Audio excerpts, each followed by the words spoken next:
Andrew Carnegie made the largest fortune in steel, and he had one child, a 5-year-old girl. Then a woman told 6 banks she was his secret daughter, born outside his marriage, and heir to all of it. They lent her millions, and the bank that finally checked her paper never opened its doors again. It's the winter of 1904 in Oberlin, Ohio. There's a crowd standing on the pavement outside the Citizens National Bank, and the money they've come for isn't inside. The bank's president had lent her a fortune of his depositors' money. When that ran out, he'd started lending her his own. Her name was Cassie Chadwick. She'd borrowed it all against a signature Andrew Carnegie later told a courtroom he'd never written. And the one letter that could have stopped her was a letter nobody was willing to send. It starts on a spring morning in 1902 on 5th Avenue in New York, with a Cleveland lawyer sitting in a hired carriage and wondering how long he's expected to wait. His name was James Dillon. He'd known Mrs. Chadwick socially in Cleveland. He was traveling to New York anyway, and she'd asked him for a small favor on the way. The favor was a lift to a house on 5th Avenue and a few minutes of his time at the curb. The house belonged to Andrew Carnegie, the richest man in the world. She went up the steps alone, and she went inside. Dillon stayed where he was. What happened in that house took about half an hour, and it made her rich. Inside, she asked the head housekeeper about a maid. She gave a name. She said the woman had once worked in the house. And she asked whether her references had been any good. The housekeeper hadn't heard of her. No maid by that name had ever worked there, because Cassie Chadwick had made her up on the drive over. Half an hour is a long time to wait at a curb. It's long enough for a man to watch a door and to start deciding what the wait must mean. She came back down the steps carrying a large sealed envelope under one arm. At the carriage door, it slipped out of her hands and landed on the step, and she was slow about picking it up. Then she told him. She was Andrew Carnegie's daughter. She'd been born outside his marriage. He'd always provided for her quietly, and she begged Dillon never to repeat a word of it. James Dillon couldn't keep it to himself. Within a week, the story was moving through Cleveland's banking houses, and every man who repeated it believed he was the only one who knew. That's the whole engine. She didn't sell the secret to the banks. She let one honest man carry it for her, and a secret carried by somebody else sounds like something you found out on your own. To understand why it worked, you have to go back to a 14-year-old girl in Ontario who had already tried a smaller version of it. She'd been born Elizabeth Bigley in 1857 in a village in Ontario, the 5th of 8 children in a railway worker's family. At 14, she walked into a bank and opened an account on a letter that said an uncle in England had died and left her money. She'd written the letter herself. She'd calling cards printed too. They described her as an heiress to $15,000. She was 14 years old, and she was already selling an inheritance that didn't exist. At 22, she was arrested in Woodstock, Ontario for forgery. She got off, and the pattern was already set. She'd move, take a new name, and start again. In 1882, she married a Cleveland doctor named Wallace Springsteen. The marriage lasted about 11 days, ending when a newspaper printed a piece about the happy couple and his creditors recognized her. There was a husband called Scott in Trumbull County, and a divorce. There was a wealthy husband named Hoover, and a son, Emile. Hoover died, and she inherited. In between, there was a fortune teller in Cleveland called Madame Lydia DeVere, and in 1889, an Ohio court convicted that woman of forgery too. She served 4 years of a 9.5-year sentence. The governor of Ohio paroled her. His name was William McKinley, and in 8 years he'd be president of the United States. In 1897, she married a wealthy Cleveland physician called Dr. Leroy Chadwick. She married him under a name that wasn't hers either. To the doctor, she was a respectable widow named Mrs. Hoover. The Chadwick house stood on Euclid Avenue, the street Cleveland called Millionaire's Row. A doctor's surname and that address opened doors that a woman with her record couldn't have knocked on. What she offered the banks was paper, promissory notes, signed Andrew Carnegie, one for $250,000, one for $500,000. She said there were securities too, $5 million of them held in trust for her, and she was willing to leave them with a bank for safekeeping. So why didn't anybody check? A banker lending against a promissory note does one obvious thing. He writes to the man who signed it and asks whether the signature is good. To check this one, he'd have had to write to Andrew Carnegie and ask him, in writing, whether he had a secret daughter.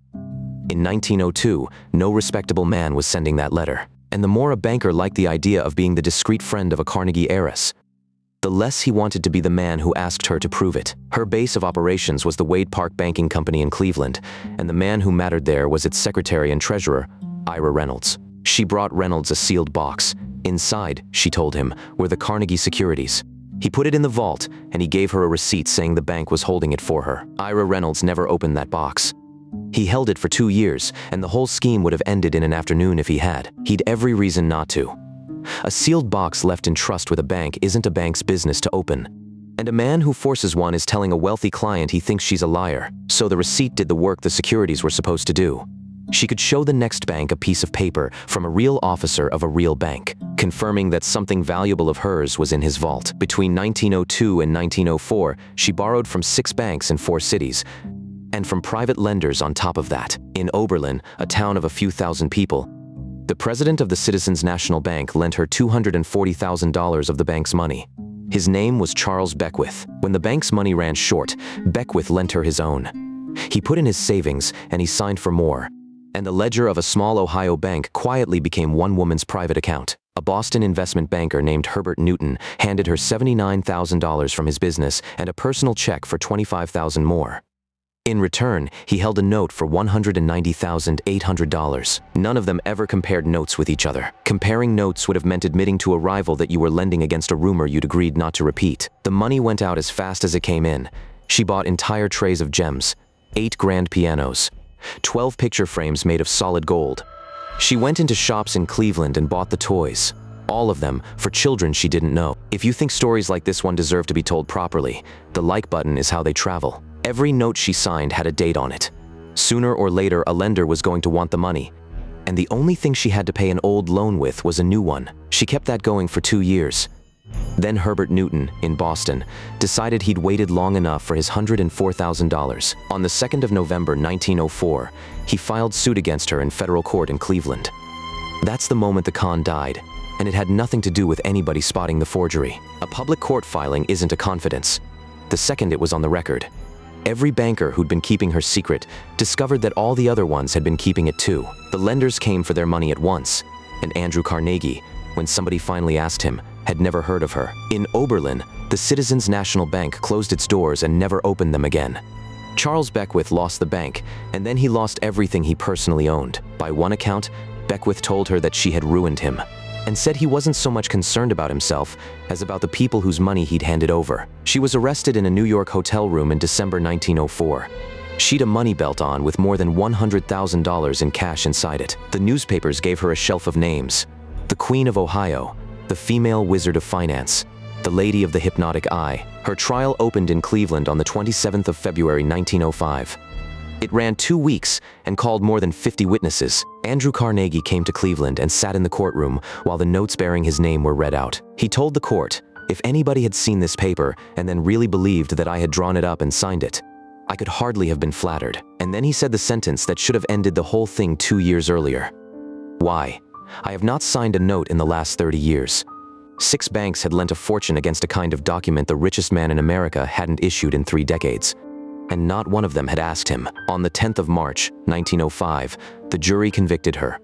When the sentence was read out, the composure that had carried her through 20 years of rooms like that one finally went. Accounts of the sentence differ. Some say 10 years, some say 14. And 2 of the 3 records agree on a fine of $70,000 on top of it. She didn't go to prison straight away. Her lawyers appealed, and it took until 1906 for the appeal court to refuse a rehearing. She entered the Ohio Penitentiary in Columbus on the 12th of January 1906. Inside, she collapsed. The prison recorded a total nervous collapse, and she lost weight quickly. She was not the woman who had walked up Andrew Carnegie's steps 4 years earlier. She died in her cell on the 10th of October, 1907.